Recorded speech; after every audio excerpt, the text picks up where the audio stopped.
শরীর ও মন দুটোই সুস্থ রাখা আমাদের জীবনে ভীষণ জরুরি। মনকে কিভাবে ভালো রাখবেন? একটু হাসি খুশি থাকুন।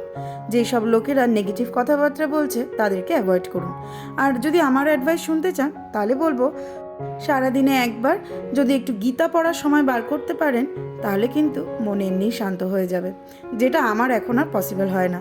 কারণ কি, আমার ঘরে যেই দুটো দুষ্টু রয়েছে সেই দুটোর পাল্লায় পড়ে আমার সত্যি এখন আর গীতা পড়ার সময় হয় না। আর শরীর কি করে ভালো রাখবেন? রোজ সকালে যদি এরকম একটু ব্যায়াম করা যায় তাহলে কিন্তু শরীর ফিট রাখা যায়, জানেন তো। কিন্তু সেটাও আমার দ্বারা হয় না, কারণ রোজ সকালে এই 15 মিনিট সময় বার করাও আমার পক্ষে ইম্পসিবল। তবুও নিজেকে কীভাবে যেন অ্যাক্টিভ রাখি। আজকের ভাবলাম না, আজকের একটুখানি এক্সারসাইজ করি। মানে অনেক দিন এক্সারসাইজ করা হয় না, জানেন তো।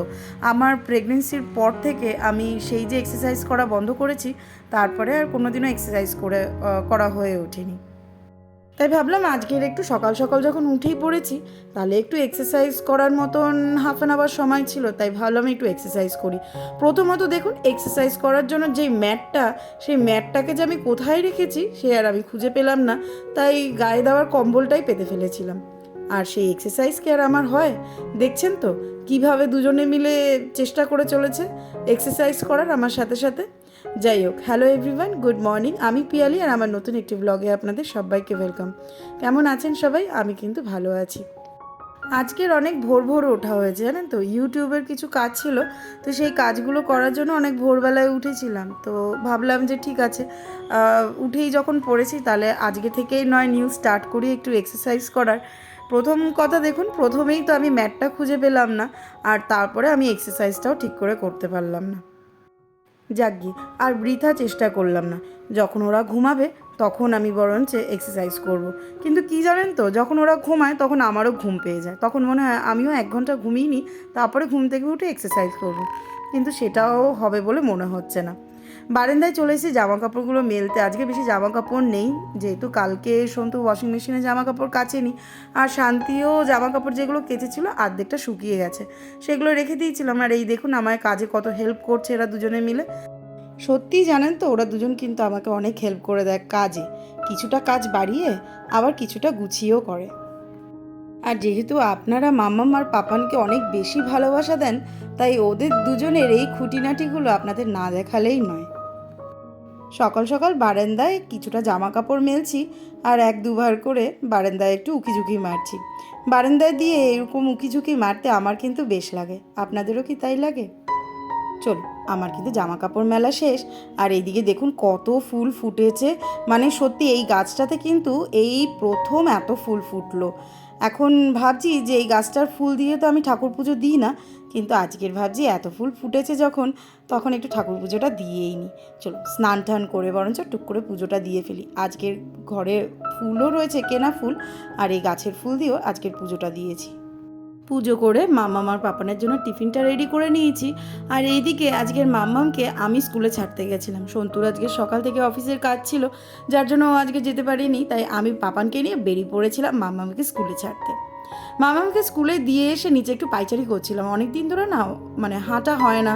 সব সময় ঘরের কাজেই এত ব্যস্ত থাকি যে আমার একটু হাঁটা চলাও করা হয় না। তাই ভাবলাম একটু যখন সময় রয়েছে তাহলে নিচে একটু পাইচারি করাই যায়। চলো এবার ওপরে যাব চটপট সকালের টিফিনটা তৈরি করব। সকালের টিফিন তৈরি করা হয়নি এখনও। আর সকালবেলায় প্রেশারে যে সিটিটা দিলাম সেটা হচ্ছে একটু তড়কার ডাল ভিজিয়েছিলাম, একটু তড়কা করব আজকের সকালে। শুধু মুগ কড়াই ভেজাইনি জানেন, একটু ছোলার ডালও দিয়েছিলাম সাথে।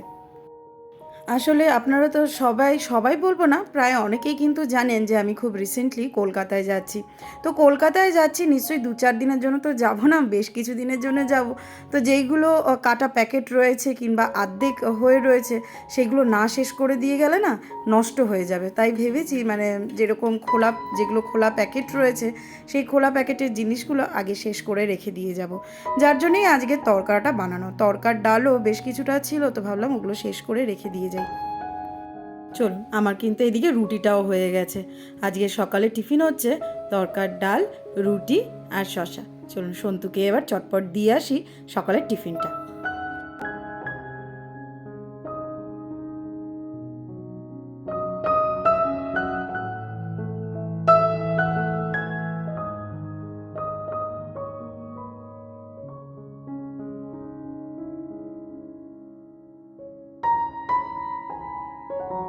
দুপুরে আবার আজকের আরেক মেনু।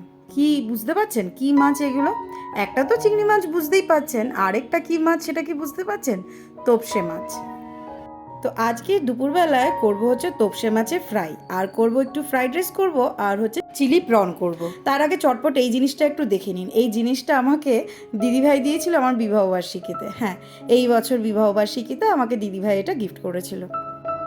কার কার ঘরে শুনি এই জিনিসটা রয়েছে। আমার কাছে কিন্তু এই চপারটা মানে একদমই নতুন। প্রথমে ভেবেছিলাম আমিও যে এই চপারটা কিনবো, তারপরে আমার হাজব্যান্ড বলেছে যে এই চপারটা বেশি একটা কাজের নয়, তাই আমি কিনিনি। কিন্তু এখন যখন দিদিভাই আমাকে এই চপারটা দিয়েছে, সত্যি কথা বলতে চপারটা যে খুব কাজের তা কিন্তু নয়, খুব একটা হেল্পফুল কিন্তু এই চপারটা নয়। তবে হ্যাঁ, কিছু যদি কুচোনোর থাকে তাহলে কিন্তু এই চপারটা একদম বেস্ট। তার উপর আরেকটা প্রবলেম কি জানেন তো, চপারটায় বেশি কিছু দিয়ে কিন্তু কাটাকাটি করা যায় না। কারণ আমি দেখলাম ফ্রাইড রাইসের গাজর আর বিনস আমি বেশি রকম দিয়ে ফেলেছিলাম, তো আমি আর ঘোরাতেই পাচ্ছিলাম না। ফ্রাইড রাইসে কুচি কুচি করে কেটে দিলেই ভালো হতো, কিন্তু আমার আর কুচি কুচি করে কাটতে ইচ্ছা করছিল না। তো ভাবলাম এটা যখন রয়েছে এটাতে একবার ট্রাই করে তো দেখি, তাই করলাম। কিন্তু দেখলাম যে মোটামুটি খারাপ হয়নি, জানো, ভালোই হয়েছিল। তো যাই হোক, চিলি প্রনটাও আমি করে ফেলেছি। আর এইখানে দেখুন আমি একটুখানি কিন্তু আটা আর বেসন নিয়েছি, তার মধ্যে দিয়ে দিচ্ছি একটু নুন আর চিনি। তোপসে মাছটা আমি অলরেডি এই আদা রসুন পেঁয়াজ আর কিছু লঙ্কা বাটা, নুন আর লেবুর রস দিয়ে ম্যারিনেট করে রেখেছিলাম। এখানে আমি বেসনটার মধ্যেও কিন্তু কিছুটা পেস্ট নিয়ে নিয়েছি, আদা রসুন পেঁয়াজ বাটার পেস্টটা। আর লাস্টে একটা ডিম দিয়ে আমি কিন্তু একটা স্মুথ ব্যাটার বানিয়ে নেবো। আর একটুখানি বেকিং পাউডারও আমি দিয়ে দিয়েছিলাম, যাতে বেশ একটু ফোলা মতন হয় জিনিসটা, যার জন্য আমি একটু বেকিং পাউডারও দিয়েছি। কিছুদিন আগে আমি লাইভে এসেছিলাম, আর তখন আমার এক মানে ইউটিউব ফ্রেন্ডই আমাকে বলেছিল, দিদিভাই তুমি না খুব ভালো ভালো রান্না করো। তো তাকে আমি বলবো যে কিছুটা তো জিনিসপত্র আনা থাকলে তখন সেগুলো যদি আমি রান্না না করি তো জিনিসগুলো নষ্ট হয়ে যায়, সেইটা একটা কারণ। সেরকমই কিন্তু আরেকটা কারণ হচ্ছে ঘরের মানুষ যদি ভালো মন্দ একটু খেতে চায়, তো তার জন্য তো একটু করে দিতেই লাগে বলুন। আর আমার ঘরের মানুষটা এইসবই খেতে পছন্দ করে, তাই ওর জন্য স্পেশালি আমাকে এই খাবার দাবারগুলো বানাতে লাগে। যারা এত অবধি আমার ভিডিওটা দেখছেন তাদেরকে বলবো একটা লাইক করে দেবেন যদি ভিডিওটা ভালো লেগে থাকে, আর যদি নতুন বন্ধু হন তাহলে চ্যানেলটাকে সাবস্ক্রাইব করে আমার পাশে থাকবেন। দুটো বাচ্চা নিয়ে সংসারে কিন্তু প্রচুর কাজ, আর প্রতি কটা কাজ কিন্তু অ্যাক্টিভলি করতে লাগে। আর এই দেখুন আমার তোপসে ফ্রাই রেডি। চলো, আজকে আমি ব্লগটা এখানেই শেষ করছি। সবাই ভালো থাকবেন, সুস্থ থাকবেন। আমি চলে আসবো নতুন একটা ব্লগ নিয়ে। টাটা।